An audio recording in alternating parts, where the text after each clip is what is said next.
is Beverly Bozeman, and welcome to another episode of About Her Ministry. And today I have a very special guest. I have Minister Zatoria Poulson of New Wetumpka Baptist Church in Parksley, Virginia. Welcome to the show, Minister.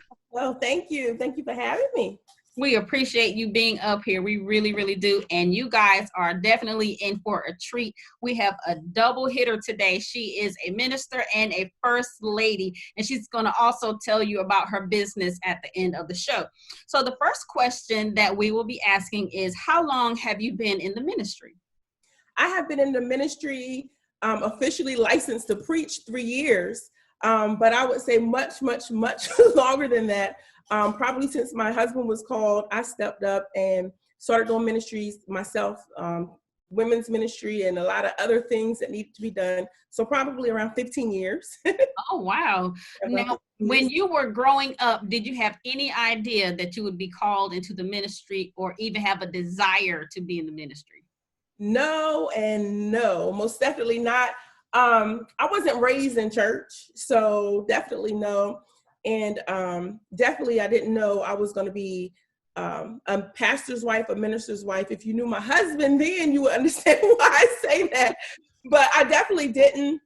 I went to church. I knew who God was. I've always known who he was because it's something I was taught. But it's just nothing I did on a regular basis. I knew to pray to him if I needed him. I knew what was right and what was wrong. But as far as being in the ministry, not even the slightest idea, and nor did I have a desire to be in the ministry because with me, the way I had a lot of people in my family. And for me, looking from the outside in, I thought, once you're in the ministry, life stopped. You couldn't do a lot of things and, life was no longer fun. But, now I know that that's definitely not so. My life started once I did receive salvation. And ministry is just an added bonus to it. So I wouldn't trade it for anything in the world now. But definitely, look, Sister Bev, I did not think that at all. I did not think that at all. I can imagine. And a lot of people, we do have the assumption as people on the outside looking in before we give our lives to Christ that our lives really truly start once we give our lives to Christ. Yes. And yes. It is really a journey. It is life beginning, and then it's also a journey. And a lot of people think that, well, I'll have to stop doing this and stop doing that. So that's no fun. And it's true. There are a lot of things that we have to do, but we're thinking about doing it in our own strength, like giving up soda for the diet. I can't do it by myself. I had to look on that one. But, it's there. Exactly. So God takes away those things that we hold on to, that's, that deep-seated sin and stuff. So, but I could truly understand what you're saying about that. So let me ask you this. Was your husband a minister when you got married? How was that? Oh, this is interesting. And people, every time I tell them, they're so surprised. The interesting thing is when I received salvation, he wasn't even in church. No, he wasn't even in church. And that was an interesting period in our life because when we got married, neither one of us we weren't saved. I think having children and knowing how we wanted them to be raised and knowing that we wanted them to be to really know God, that's what brought us to going to church. And that's what, I received salvation. And my husband was one of those who didn't go. I was one of those women who would go to church. My husband would stay home and then, that type of thing. But once he started coming to church with me, and once he started really getting a relationship with God himself, he received salvation after me, and we were going to church together. And that's when, God called him. We were still under another ministry, and he was a licensed with that. He was an associate minister at that church. But yes, and that is so interesting. The transition, how it happened was, I was one of those wives going to church, praying for her husband. God, please save my husband. Not that he was terrible, but he just didn't believe in going to church every Sunday. And, the strong built relationship with Christ wasn't there. So I was one of those wives and that's why I tell people all the time, women who have the same struggle, don't stop praying for your husband. Don't stop praying. Don't, You don't have to come home and beat it into him. Just keep your husband at the altar. Keep praying for him. And it happened. And the funny thing is when we were maybe around 20, I was prophesied to. I was going to church, like I said, I was prophesied to. And someone told me, a minister, it was a guest minister, he said, your husband is going to be a minister. I was saying to myself at that time, he don't know my husband. You know what I mean? I remember that clearly. I said, he don't know my husband. My husband don't even go to church. So that's why I know God can do anything. But no, neither one of us were saved. We've been married for 25 years. Yes, November this year will actually be 26 years. But when we first started going to church, neither one of us, we were not by any means in church. No, we weren't. So that is awesome. And that is a true testament to how we as wives are very influential to our husbands. We have to, like you said, keep them on the altar even after they get saved. And just for the fact that they are saved, they are sure enough targets, not just for the enemy, but who the enemy uses to try and come after them at work and their family. So we got to keep our husbands on the altar. Yes. But secretly do it. That's true. Because it's just like medicine for them, and men don't want to take medicine. Why you got to tell God my business? Okay. Yes. So, since you did not grow up in the church, why did you say yes to the ministry? I know you mentioned your kids being a factor in it, but was there another reason? As far as salvation, my children, we had a son, and I knew God, and I wanted them to have that foundation. But as far as saying yes to the ministry, that's a whole other thing. I had been running for a long, long time, and we hear the stories, and because I've seen things that my husband goes through as a minister and a pastor, and I have said hundreds of times, I would never want to do what you do, or I don't know how you do what you do. You know, I'd never be a preacher. Watch what you say out of your mouth. Watch what you say. I remember just telling him all the time, I would never this, and I don't know how you do it. And once I started feeling the call on my life, I fought it to the point where I was having emotional struggles. I was having mental struggles. I was having, when they say God he'll won't let you rest until you answer the call. I am a living witness to that. Restless, can't sleep, just struggling emotionally inside of myself. And I finally had to, I remember it was one night after Bible study in our church, we closed up Bible study. And after we closed up Bible study, I told my husband, because I was seriously in anguish. Mm-hmm. I told him, I said, after everyone leaves, can we stay a little bit longer? So my mother and my husband stayed, and, we cut everything off in the church. I said, can you please, I said, can you take me to the altar? It was at the point I had no rest. I had no peace in my life. And as I'm going to admit this, I felt like I was going cuckoo. That's how much I was fighting. And you're not going to win when you fight with God. It's just not going to happen. And I said, can you take me to the altar? We stayed at that altar that night until 11 or 12 o'clock in the church, lights off, just praying and pleading until I finally I'm almost getting emotional talking about it. I honestly had to say, yes, Lord, I'll do it, And that's when I felt like a world of weight was just lifted off of me just because I said yes, So answering the call to ministry was definitely, more, it was harder than, giving my life to him for salvation, accepting him as my personal savior. But yeah, that was a trial. I'm not talking about a month of me saying no. I'm not talking about a year of me saying no. I'm talking about years of me saying no, because I was like, God, I don't have to have a title. I'm doing everything. I'm teaching our new members class. I have a women's retreat every year that we do. I'm doing that. I'm teaching Bible study. I have a women's ministry. So I'm doing everything ministers do anyway. I don't have to do the whole preacher thing, God. He's like, you don't tell me what to do. I'm leading this, so, but yeah, that's how that went. And I feel so much better that once I said yes, I feel so much better. My life has changed for the better because I'm not struggling with forces that are unnecessary, so yeah. That is awesome. I can see that being like one of those movies on like the Hallmark Channel, or even a Netflix original series or something like that.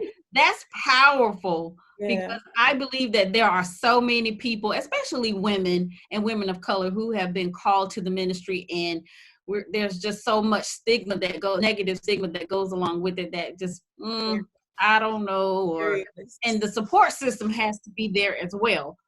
So I'm assuming that family, by your mom and your husband helping you to pray at the altar, you have a tremendous support system, right? I do. We always say, that's what we always say. We're a team. We do it together. Right. So, and my husband, when he knew what I was dealing with, but a call is something that you shouldn't have to be told. You have to, if someone tells you, you need to know without a shadow of a doubt, because you're going to need that security when odds come against you in life. So he wanted me to know for myself that I was being called, not something that he told me and I'm just listening to his voice, but I needed to hear from God's voice. So yeah, they're very supportive. They are we're a tight knit family. Yes. Awesome. That helps too, because you really need a support system. Yes, ma'am. Especially when it's time to go and minister, I would assume so. For sure. For sure. Definitely. Okay. So what was some of the best advice that you have received as a minister? Ooh, let me see. The most, I think, what I always, before I do anything, my husband always told me, I don't care if you have to read a scripture. I don't care if they ask you to give the grace. And everything that you do, make sure you do it with complete humility. No matter what it is, make sure you know that you're this size. God is everything you do, you have to do it under the influence of the Holy Spirit, and you're doing it for God's glory. I don't care if you have to speak for 5 people. I don't care if someone asks you to preach in front of 500 or 5,000. Make sure everything you do, you're nothing. It's God doing everything. So remain humble. And he always tells me to make sure everything I do, never take any credit, never take any, all glory belongs to God in all things. And with that being said, I make sure no matter what happens, I ask God to remove me. Even before I came on, remove me. This isn't about me. I want you to get all the glory. If somebody watches this and they may be struggling with the call, I don't know. Let this be something. Let something that I say or Sister Beverly says that where someone will be able to walk. Will be able to answer their call. So that's, I think, stay humble and to make sure you give him the glory. There, I think, will be the 2 things that I try to always remember that my husband told me. That is very sound advice, and I think a lot of people that can be used to go a long way. It can. So what is one major hurdle that you have faced in the ministry? Ooh, you have some good questions, Sister Beverly, because they make you think. I think one of the in the ministry, I would say because we're from a traditional Baptist church. I believe my husband was the youngest pastor that they've ever, when he first started, because we've been there like 13 years. So I think he was one of the youngest pastors. And so then what happened is when I was called, I struggled with, are they going to accept me? Because I'm the first female minister that's been licensed in our church. So I think that was a hurdle. The time I was okay teaching Bible study. I was okay because I'm the exhorter for our Sunday morning worship services. And I think that was okay. But when you put the title minister or preacher, I didn't know how that was going to be accepted. So that was, I think, being accepted and letting them just let God do the work and let him display that he did truly call me. And once I gave it up and said, it's not about me, God, you show them, you prove to them that you're using me. That was that was for sure, I believe, the biggest hurdle as far as ministry so far. Just being accepted and making sure people knew that it's of God. It's nothing I wanted to do, but this is of God. Yeah. Yes. So how has that worked out for you? Them accepting Once I let God do it and let him handle it and remove myself, they are welcoming. They're if I'm saying God is saying it, they're receptive. They receive the word with open spirit, with open, so it wasn't half as bad as I thought it was going to be. But I have to say this too. I think another hurdle would be probably ministering through your own some of my own personal trials. That is rough. I've had to minister through one of the darkest periods of my life. I'm telling people what God can do, because we were having a women's ministry series at the time, Armor of God. Priscilla Shire, we were teaching that series with our women, and they didn't know until the end of it that I'm telling you something that right now I'm struggling to hold on to God for, because we were talking about faith and believing your prayers. That was one of the deepest, darkest times. And I had to lead other people. I had to minister to other people while I needed someone to minister to me. So that was a struggle. But after we got towards the end, I received my breakthrough, and I was able to share with the ladies what I was going through. And what's really freeing is when you have ladies saying, I've been there, that happened to me, or I'm going through that. So I'm learning to be transparent through ministry. So people know that things happen to everyone, but God can bring us all through, so those two things I would say they've been trying through ministry. Mm-hmm. Yeah, I was going to ask you, how did you not what the issue was, but how did you come out having to basically, what's the word I'm looking for? But basically having to teach to them while you help the hurting, while you're hurting yourself. But that you really explained how that came out for you. So I'm glad that worked out. Yes, it did. That's like strength that we gain when we're going through the test. Yes. Only from God. We can't look at ourselves and say, well, glad I made it through that. When we need to be saying, God, thank you for helping me through that, because in real life,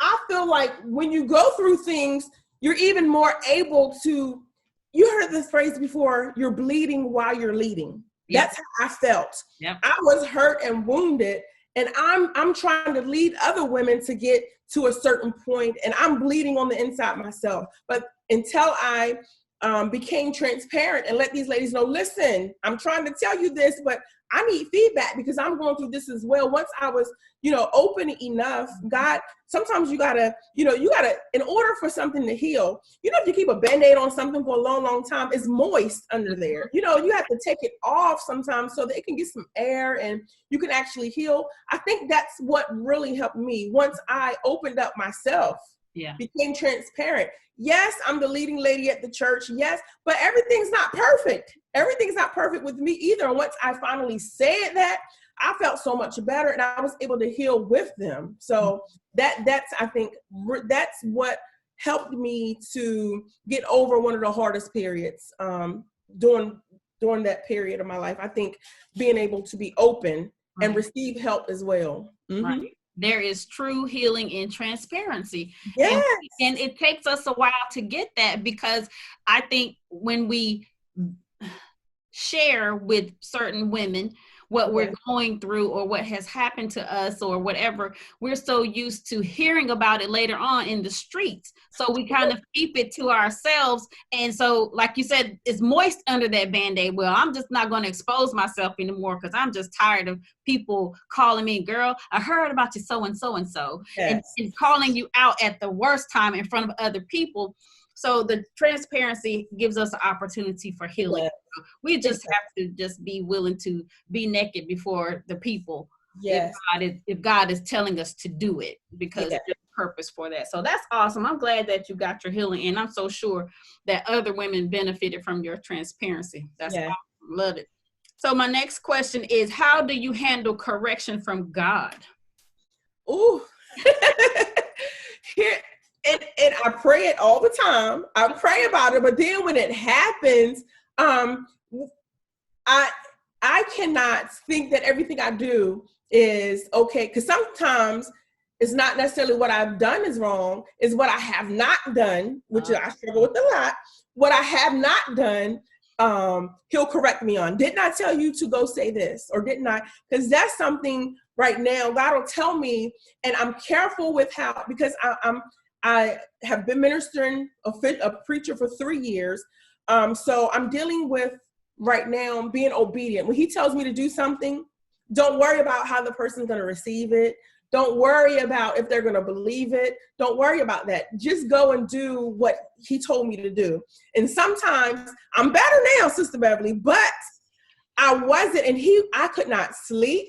I would be, let me call them now and try to, but it's not the same as doing it when God tells you to do it. And I've been corrected a lot. And I've learned to receive the correction, learn from it, and do better the next time. But my main thing is not doing what he told me to do. Instead of doing something he told me not to do, I don't move when he tells me to move, because I want to think about it. I want to rationalize it. I want to know the steps. But with God, we don't always know the steps. It's by faith. That's right. So I don't know the next steps, but I'm learning to do it. And he's already got the plan for it. So I'm learning to just do it. And when he corrects me, I learn from it. And I make sure the next time, I move when he tells me to move, and stop trying to, because I'm one of those people, even a vacation isn't even a vacation, because you go on a vacation, but you got Friday at 9 o'clock, we're going to do this at 11 o'clock, 12 o'clock. But I've learned with God, we don't operate like that. With God, we don't have control and don't even know the answers. We just have to trust him. So that's been, the correction's been good for me. It has, because it's taught me to trust him. Yeah.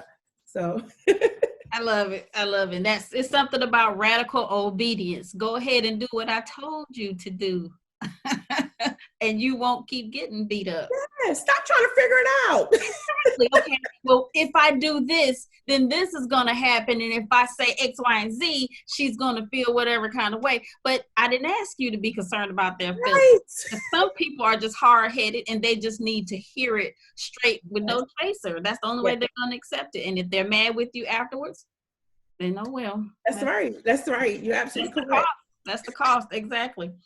So pre-pandemic, did you do a lot of preaching, or the bulk of your preaching, was it at the current church or at other people's church or women's ministry events, or what is the bulk of pre-pandemic, the bulk of your preaching? Pre-pandemic, a lot of times I've noticed a lot of my women's ministries or Women's Day at different churches. Mm-hmm. That's mostly what I would do, or young adults. But I do go out a lot as well. But my husband is funny, because he says, you tell everybody, let's say he had me for something at our church. I'm quick to, if I had to go somewhere else, I'd say, well, honey, let me go do this. And he has to let me know, charity starts at home. So I do a lot at home, at our home church. And if called out, then of course I ask my pastor, which is my husband, and then he releases me to go other places as well. But anywhere God sends me, I absolutely will go. And my passion, I've noticed that God it's mostly with women, with women and getting them to walk in their purpose, and with them being able to stand up and, whatever it is he's calling them to do, I like to see them do it, So the word is for everyone. When I preach a sermon, it's not just for women, it should reach everyone. But at the same time, I feel like, my heart is for women. I want to see them doing everything that God has for them. But yes, it's at our home church, and at, whenever I'm asked to go, I do that as well. Awesome. Do you have a women's ministry at your church that helps women to focus on that? Yes, we do. Pre-pandemic, we would meet with our women. It's not just for our church, but it would be for other churches as well, as they wanted to come. And what we usually do, we would pick a series. We would work on a series for a couple of months, and we would come together. We would have discussion. It would be like a Bible study, and then we would have a discussion. And then, we were working out our own things. Sometimes we use curriculum. And then sometimes we just pray to God, what do the women need to hear? We did one series from being made whole. We were talking about being a complete woman, spiritually, physically, emotionally, all those areas. It's just whatever God leads us to do. That's how we usually, focus. And then we have a, at the end of every year, November, we actually go to Ocean City, Maryland. We have a women's retreat. And that also isn't just for our ladies, it's for anyone. And what we usually do, whatever we've worked on throughout the year, we ask God, what is it that we need to focus on at the women's ministry retreat?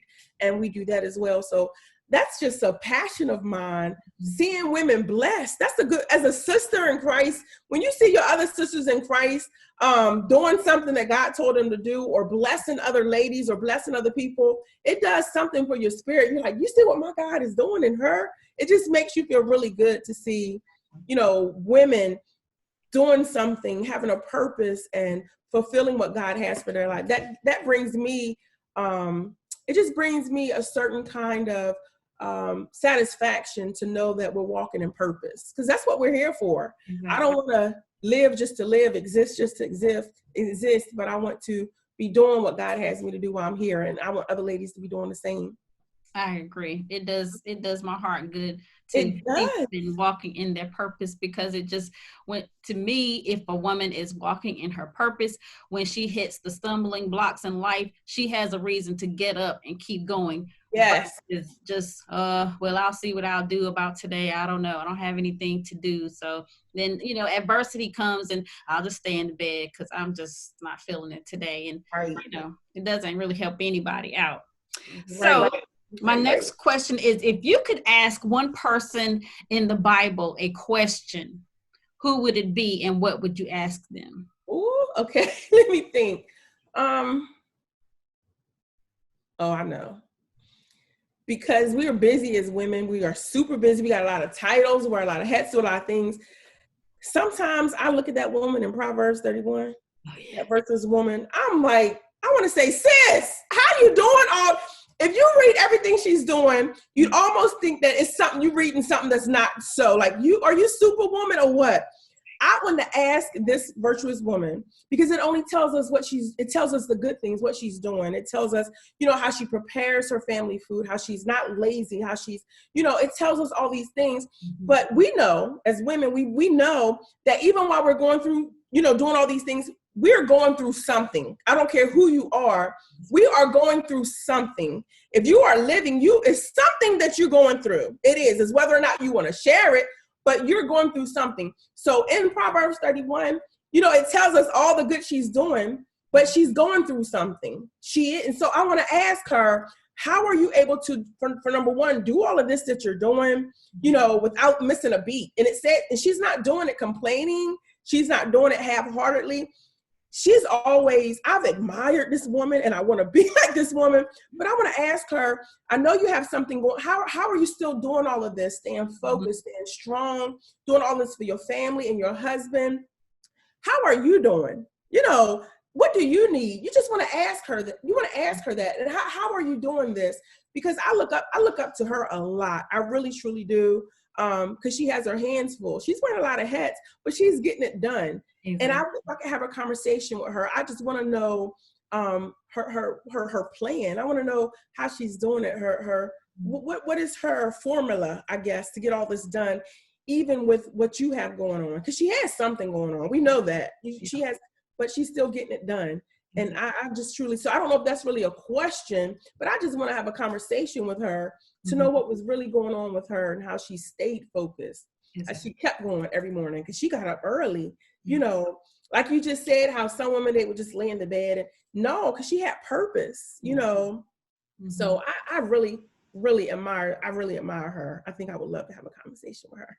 That's awesome. And it's amazing that she and women of her time were able to accomplish so much, and they were considered, like second-class citizens, and they didn't have half of what we have today. No technology, running water, and electricity. What's all of that? And healthcare, they didn't have the thing. They didn't have nearly the things that we have. And look at all that but look what they did. That's amazing. It's amazing. It really is. And it makes us look, well, for myself, it makes me look and see, I could be doing so much more. we always feel like no matter what we're doing, don't we always feel like we should be doing more? We do feel like that. We have hats on top of hats, and some of our hats are bandanas we have tied around our necks, and we just knee pads tied up, and it's doing so much, and then think I could be doing more. The women, they did more, so you know. I don't know. It's just an observation. That's just an observation. So, in conclusion, ladies and gentlemen, Minister Poulson has a business, and it is a fabulous business. Please tell the people about your business.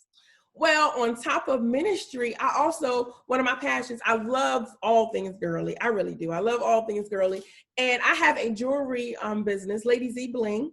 And so when I'm not doing ministry and when I'm not taking care of my family, we actually go live on Facebook. We actually have an online store.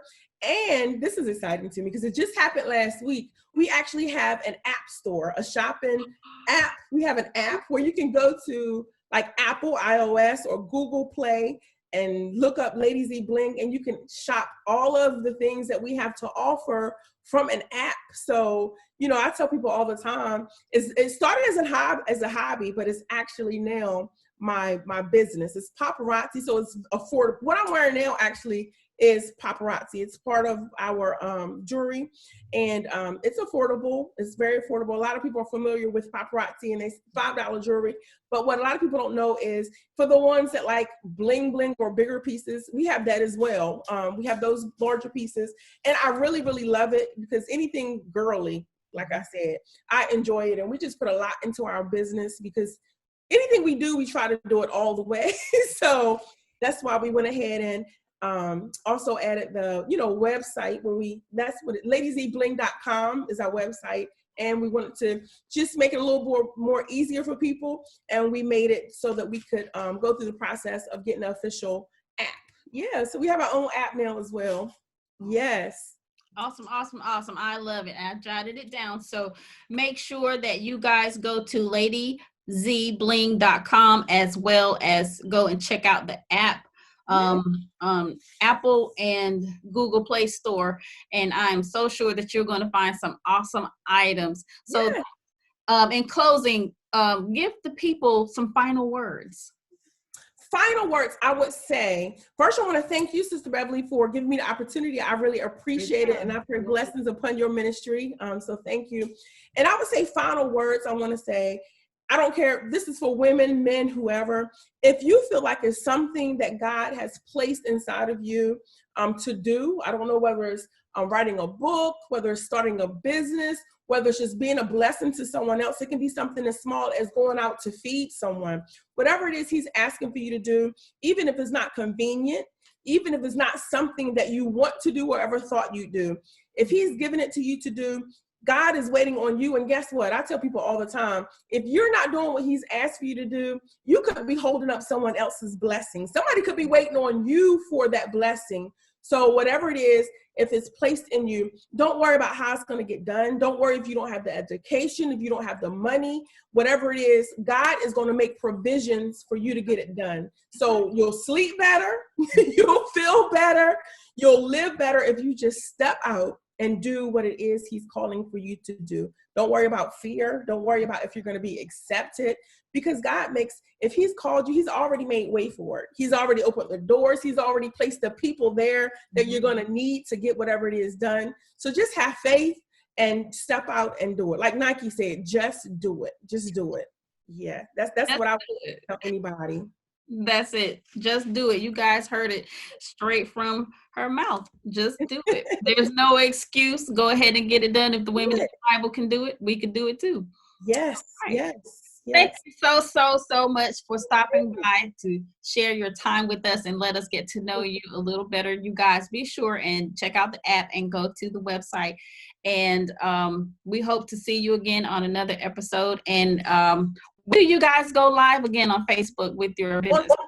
Lady Z Bling on Facebook as well. Lady Z Bling on Facebook. We go live there like every Tuesday and sometimes through the week. Yeah. Okay. And what time frame do you go live? On Tuesdays, we go live at 8 p.m. Eastern Standard Time on Tuesday nights. Yeah. Okay. And that's something else. We make it about ministry too. We talk. I know it's business, but we also use that as a form of ministry. We at the end of every video, we give encouragement from God's word, because some people may come on not for jewelry, but they may come on for Jesus. So that's what we share as well. That's right. Not just for jewelry, but for Jesus. I Yeah. love it. Okay. Yes. Thank you again so much Thank for stopping you. by, Minister. We really do appreciate you stopping by. And be sure and check her out and support her, you guys.